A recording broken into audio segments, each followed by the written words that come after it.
TRS रुकने council कविता ने कहा है कि मरकज की बीजेपी हुकूमत के खिलाफ बड़े पैमाने पर तहरीक शुरू करने की जरूरत है। उन्होंने आज तेलंगाना जागृति के कारकुनों पर जोर दिया कि वो अलहदा रियासत तेलंगाना की तहरीक के तर्ज पर नई तहरीक में शामिल हो जाएं। मुशीराबाद के एक फंक्शन हॉल में खिताब करते हुए कविता ने मरकज की बीजेपी हुकूमत को शदीद तनकीद का निशाना बनाया। उन्होंने कहा कि तेलंगाना की खवातीन की आंखों से आंसू रवान नहीं होते, वो सिर्फ जुल्म बर्दाश्त करते हैं। दिल्ली शराब मामले में सीबीआई की जानिब से गुज़िश्ता रोज उनसे कई घंटों तक पूछताछ की गई थी। उसके बाद पहली बार उन्होंने आज अपनी तंजीम तेलंगाना जागृति के कारकुनों के साथ एक खुसूसी इजलास मुनक्किद किया, जिसमें सैकड़ों की तादाद में तंजीम के कारकुनों ने शिरकत की।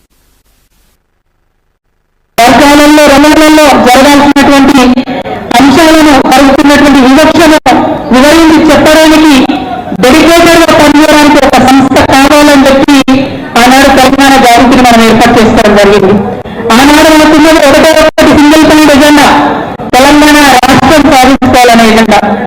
దానికోసం చెయ్యని పనుల్లో గౌరవ దేశప్రసాద్ గారు జయప్రసాద్ అనే గారు అనేకమైనటువంటి అంశాలను ఒకసారి నిలవేసి మనం ఏమేం చేసినాం, అనేకమైన అంశాలను చూసినాం.